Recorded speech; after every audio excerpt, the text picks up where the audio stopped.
नमस्कार दोस्तों। हाल ही में बलूचिस्तान लिबरेशन आर्मी यानी बीएलए ने दावा किया है कि उसने पाकिस्तान के 17 सैनिकों को पकड़ लिया। इनमें से 10 को छोड़ दिया गया, जबकि 7 सैनिक अभी भी उसके कब्जे में बताए जा रहे हैं। ये मामला सिर्फ एक घटना नहीं, ये उस लंबे संघर्ष का हिस्सा है जो कई सालों से बलूचिस्तान में चल रहा है। बीएलए ने कहा कि उसने एक ऑपरेशन के दौरान 17 पाकिस्तानी सुरक्षा कर्मियों को हिरासत में लिया। बाद में 10 लोगों को रिहा कर दिया गया। बताया गया कि जो छोड़े गए लोग थे वे स्थानीय बल या बलोच समुदाय से जुड़े थे, लेकिन 7 सैनिक अभी भी बीएलए के कब्जे में बताए जा रहे हैं। बीएलए ने पाकिस्तान सरकार को 7 दिन का अल्टीमेटम दिया है। उसका कहना है कि अगर कैदी अदला बदली की प्रक्रिया शुरू नहीं हुई तो वो सख्त कदम उठाएंगे। पाकिस्तान की ओर से अभी तक कोई विस्तृत आधिकारिक बयान सामने नहीं आया। अब सवाल ये है कि ये संघर्ष कैसे शुरू हुआ। तो बलूचिस्तान पाकिस्तान का सबसे बड़ा प्रांत है, लेकिन आबादी के हिसाब से ये कम घना इलाका है। ये इलाका प्राकृतिक संसाधनों से भरपूर है, जैसे गैस, खनिज और समुद्री तट।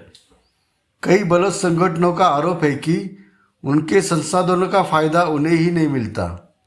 विकास के नाम पर स्थानीय लोगों को नज़रअंदाज किया जाता है। सुरक्षा बलों की कार्रवाई में मानवाधिकार उल्लंघन होते हैं। इन्हीं आरोपों के कारण अलगाववादी आंदोलन ने जन्म लिया और इसी आंदोलन से जुड़ा एक बड़ा संगठन है बलोच लिबरेशन आर्मी। पाकिस्तान सरकार बीएलए को एक आतंकी संगठन मानती है। वही बीएलए खुद को आज़ादी की लड़ाई लड़ने वाला संगठन बताता है। अब आते एक महत्वपूर्ण मुद्दे पर, सीपीईसी यानी चाइना पाकिस्तान इकोनॉमिक कॉरिडोर। ये चीन और पाकिस्तान के बीच अरबों डॉलर की एक बड़ी परियोजना है। इस परियोजना के तहत सड़कें, बंदरगाह, बिजली परियोजनाएं और औद्योगिक क्षेत्र बनाए जा रहे हैं। इसका मुख्य केंद्र है बलूचिस्तान का ग्वादर बंदरगाह। चीन के लिए ये परियोजना बहुत रणनीतिक है। इसके जरिए चीन को अरब सागर तक सीधा रास्ता मिलेगा। लेकिन कई बलोच संगठनों का कहना है कि सीपैक से स्थानीय लोगों को फायदा नहीं मिलता।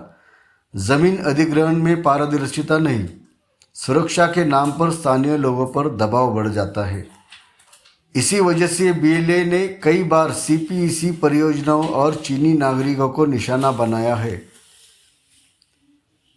ये स्थिति पाकिस्तान के लिए बड़ी चुनौती है।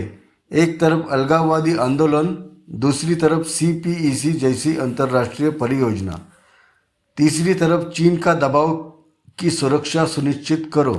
अगर 7 सैनिकों का मामला लंबा खींचता है तो ये आंतरिक सुरक्षा और अंतर्राष्ट्रीय छवि दोनों के लिए मुश्किल बनेगा। अब सबसे बड़ा सवाल आगे क्या? तो 3 संभावनाएं हैं।